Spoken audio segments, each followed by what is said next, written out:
नमस्कार। 8 बज चुके हैं और एक बार हम फिर हाजिर हैं आपके अपने शो 8 PM में और मैं हूं दर्शपाल गुप्ता।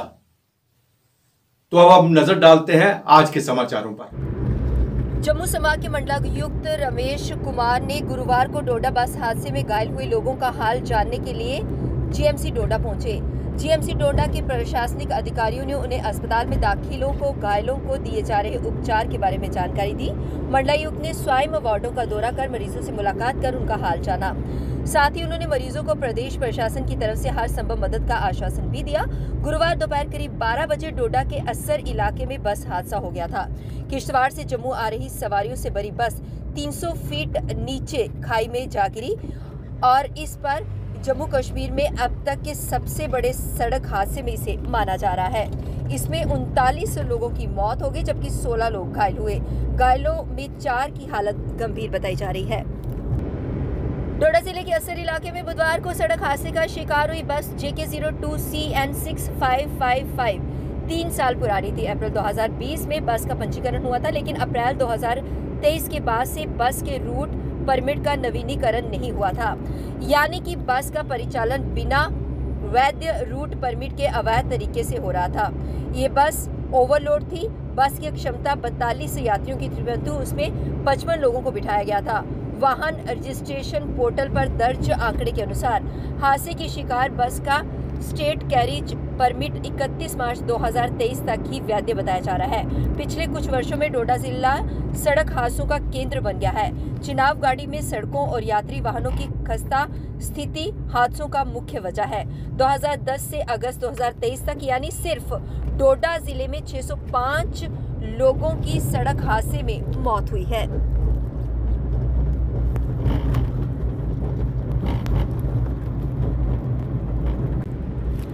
जम्मू संभाग के डोडा जिले में गुरुवार को भूकंप के झटके महसूस किए गए। राष्ट्रीय भूकंप विज्ञान केंद्र ने इसकी जानकारी दी है। भूकंप विज्ञान केंद्र ने बताया कि सुबह 9:34 पर डोडा में रिक्टर स्केल पर 3.9 तीव्रता के भूकंप के झटके दर्ज किए गए। इसके चलते किसी तरह के जानमाल के नुकसान की फिलहाल सूचना नहीं मिली है। केंद्र शासित प्रदेश लद्दाख के कारगिल में मंगलवार को भूकंप के झटके महसूस किए गए। राष्ट्रीय भूकंप विज्ञान केंद्र ने ट्वीट कर बताया कि कारगिल में भूकंप की तीव्रता 4.4 रही। इस दौरान भी किसी के हताहत या घायल होने की कोई सूचना नहीं मिली है।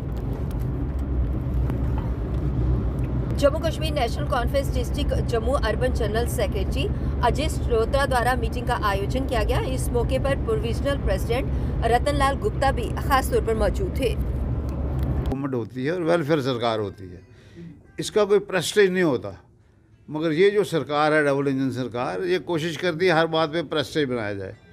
जैसे आपके सामने आपने देखा कि अभी वो जो थे टोल प्लाजा का जो एजिटेशन हो रहा था, उसमें ऐसा गवर्नमेंट ने प्रेस्टीज बनाया था कि जैसे पता नहीं कौन सी बड़ी बात है। लोगों के सामने सरकार की कोई बात नहीं भी चलती, जरूरी नहीं हर बात चले, तो जो लोगों को फ़ायदा हो बात करने के लिए गवर्नमेंट ने आगे रहना चाहिए। मगर बदकिस्मती है ये ऐसे बिहेव कर रहे हैं जैसे नॉन पॉलिटिकल गवर्नमेंट, और रियल सेंस में यहाँ डेमोक्रेसी है ही नहीं, तो वो इसी तरह बिहेव कर रहे हैं जैसे डिक्टेटरशिप की तरह। तो वो बात चलने वाली नहीं है। तो इस सिलसिले में हमने प्रोग्राम बनाया है। हर ब्लॉक में जाके हम जो अभी अर्बन ब्लॉक के आज लोग थे, अर्बन डिस्ट्रिक्ट के, यहाँ हम बनाएंगे, अपनी मीटिंग करेंगे।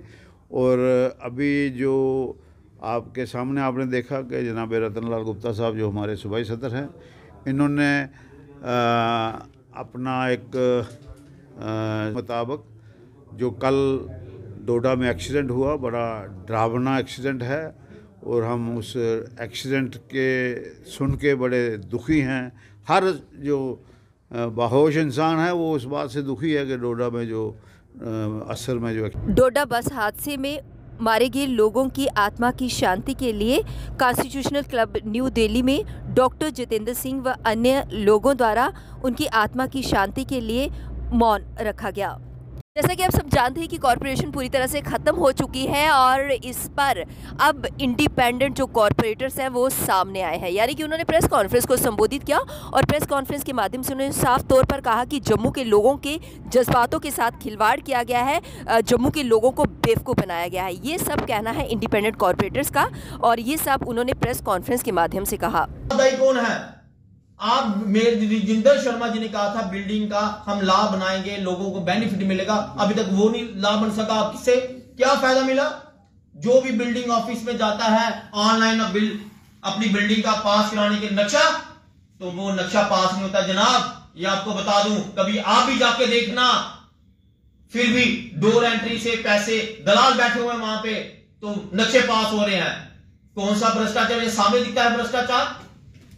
बड़ी बड़ी बातें करने से कुछ नहीं होगा जनाब। जब तक आप कहीं मीडिया बंधु, जब भी आप हाउस में आए, हमने 5 साल में हम इंडिपेंडेंट कॉर्पोरेटर और अनदर कॉर्पोरेटरों ने मिलके जम्मू शहर की आवाज को बुलंद करने की कोशिश की है।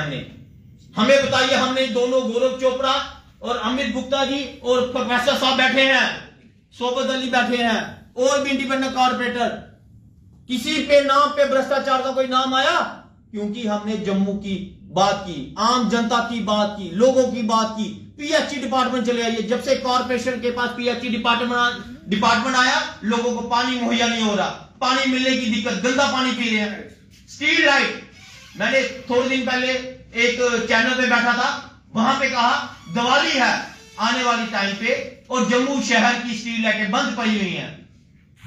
इतना कुछ भ्रष्टाचार, हमने हर मुद्दे पे बात की है जनाब। हम युद्ध भी जिसे कहते हैं तो बात। श्री काल भैरव फेस्टिवल का आयोजन हर साल किया जाता है। उसी के तहत इस साल भी श्री काल भैरव जी का फेस्टिवल का आयोजन किया जाएगा, जो 30 नवंबर से शुरू होगा और 6 दिसंबर तक चलेगा। इसी को लेकर पंडित रूमिल शास्त्री जी ने अधिक जानकारी साझा की। मीडिया के माध्यम से सभी को ये बताना चाहता हूँ कि 30 तारीख से 30 नवंबर से भैरव मंदिर के सारे प्रोग्राम शुरू हो जाएंगे, जो 6 दिसंबर तक चलेंगे। आज मंदिर के सभी सेवादारों को बुलाया गया, उनको उनकी ड्यूटी सौंपी गई, उन्होंने क्या क्या काम करना है, सारे काम उनको भैरव मंदिर में दिए गए और उन्होंने आश्वासन दिया है कि हम बढ़ चढ़कर हर साल की तरह इस साल भी सारे कार्य करेंगे। सभी डिपार्टमेंट्स जैसे डीसी ऑफिस से हो गया, पुलिस डिपार्टमेंट हो गया, ट्रैफिक पुलिस डिपार्टमेंट हो गया, म्यूनसिपैलिटी हो गई, इलेक्ट्रिक डिपार्टमेंट, पीएचई, जितने भी डिपार्टमेंट्स हमारे यहाँ पे हैं, फायर ब्रिगेड वगैरह, हर साल ये बहुत बढ़ चढ़ कर भैरव मंदिर में हिस्सा लेते हैं और उनको भी मेरा अनुरोध है कि इस बार भी वो बढ़ चढ़ कर हिस्सा लें। जैसे हमारी परमिशंस होती हैं, बहुत ही अच्छे से वो हर कार्य अपना करते हैं, तो इस बार भी वो भी अपना ड्यूटी वैसे ही करें जैसे हर साल करते हैं। और भैरव मंदिर की ओर से मैं निमंत्रण भी देता हूं कि वो सारे यहाँ पे आएं, भगवान काल भैरव जी का आशीर्वाद प्राप्त करें। अनेकता में एकता का प्रतीक हमारा भारतवर्ष हर किसी के लिए मिसाल कायम करता है और ख़ासतौर पर अगर हम जम्मू की बात करते हैं तो जम्मू में आज भी एकता अपनी मिसाल बनाए हुए है। जी हाँ, हम बात कर रहे हैं हिंदू, मुस्लिम, सिख, ईसाई की। आपस में भाईचारे की मिसाल कायम करते हैं। कोई भी पर्व हो, किसी भी धर्म से ताल्लुक़ रखता हो, हर कोई उसमें शिरकत करता है और इसी के तहत मुस्लिम फेडरेशन ऑफ जम्मू ने एक मिसाल कायम करते हुए हर बार की तरह इस बार भी दिवाली मिलन का आयोजन किया, जिसमें सभी लोगों ने शिरकत की और एक दूसरे को दिवाली की ढेर सारी शुभकामनाएं दी।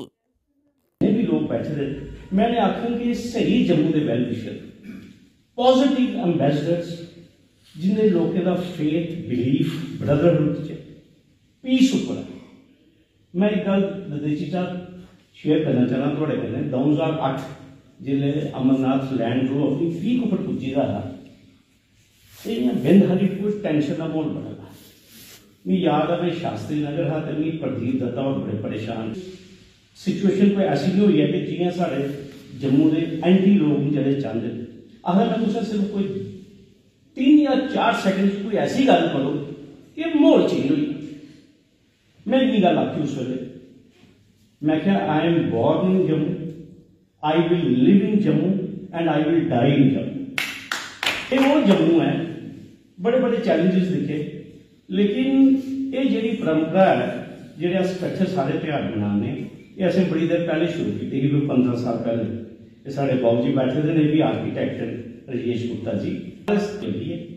लेकिन सारे कलाकार जी मैडम ने एक बड़ा इंपॉर्टेंट लफ्ज इस गुलदस्ता, बेसिकली जम्मू है कि गुलदस्ता असें कट्ठे चलना, जिन्हें जिदा कट्ठे नहीं चल गए तो मुझे लगता जम्मू की गल नहीं बननी तो ना ही साढ़े देश की गल बननी। असें भाईचारा बनाइए रखना। और बड़ी देर पहले एक बात हमारा प्रोग्राम आपको कैसा लगा, इस पे आप राय दीजिएगा, कमेंट्स कीजिएगा, शेयर कीजिएगा। नमस्कार।